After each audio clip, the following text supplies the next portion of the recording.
कि आप जिस मनसब के लिए जिस बंदे की सिलेक्शन करने जा रहे हैं, तो मस्जिद की जो इंतज़ामिया है, जो इंतज़ामी बॉडी है, उसमें अहलियत है उसके चुनाव की।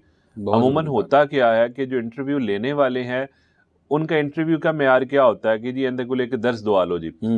वो दर्स में उसने जो रटी रटाई तकरीर वो है, सुना उनके देगा। सामने सुना दी, उन्होंने वाह-वाह की कि यार इसने कमाल कर दिया और बात खत्म। औरतें तो भी रुलाएगा, तो ज़ेवर तो भी उतरवाएगा, ते चंदा इकट्ठा हाँ जी, करेगा। तो होना ये चाहिए कि जिन लोगों का काम है ना सिलेक्शन का, उन लोगों को सौंपा जाए। आप आलिमे दीन की बाकायदा तौर पे सिलेक्शन करना चाहते हैं, तो जो आपकी जमात के मुफ्तियान हैं या कमेटी जिस बनाए। मदरसे से वो पढ़ा हुआ है, ठीक है, उस मदरसे का तज़किया, उस मदरसे का बाकायदा तौर पे उसके हवाले से श्योरिटी हो कि ये जो इसको हमने सर्टिफिकेट दिया है डिज़र्व करता है ये डिज़र्व करता था, इसने शहादतुल आलमिया की है, बड़ी अच्छी बात है।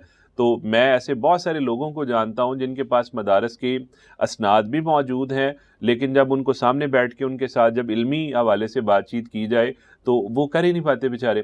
तो हमें हर स्कूल ऑफ थॉट को ये सोचना चाहिए कि उनके मकतबा फ़िक्र के जो उलमा हैं, वो उनके नुमाइंदगान हैं।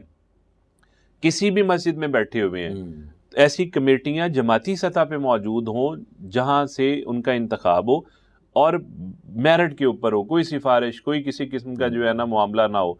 तो अगर हम जमाती सतह पे कोई ऐसा डिसिप्लिन बनाने में कामयाब हो गए, तो फिर हमें ऐसे लोग मिलेंगे जो वाक़ईतन अच्छे लोग भी होंगे और जो दीनी और हर हवाले से हमारी ज़रूरतों को जो है ना वो पूरा करेंगे।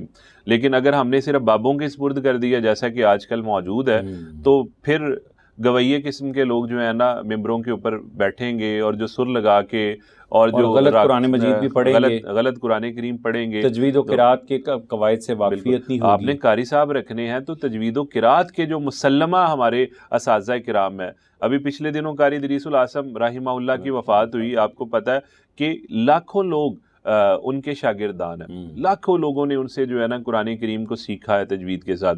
अब जब तक कारी साहब मौजूद थे, तो कारी साहब या कारिया या रसूल नगरी राहिमहुल्लाह या इन जैसे दीगर असातिज़ा किराम उनके पास भेजें तो सही कि इस बंदे को हमने रखना है, तो क्या ये तजवीदो किरात में आप इसको पास करते हैं कि ये रख लें?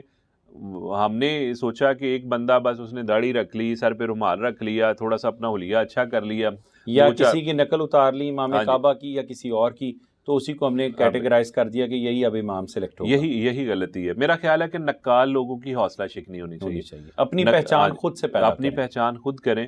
नक्काल लोगों की हौसला शिकनी होगी तो हमारे इंशाअल्लाह आने वाली जो नस्ल है ना, उसमें अच्छे उलमा जो काम करने वाले हैं ना, वो आएँगे और हमारे बच्चे भी अच्छा दीन सीखेंगे।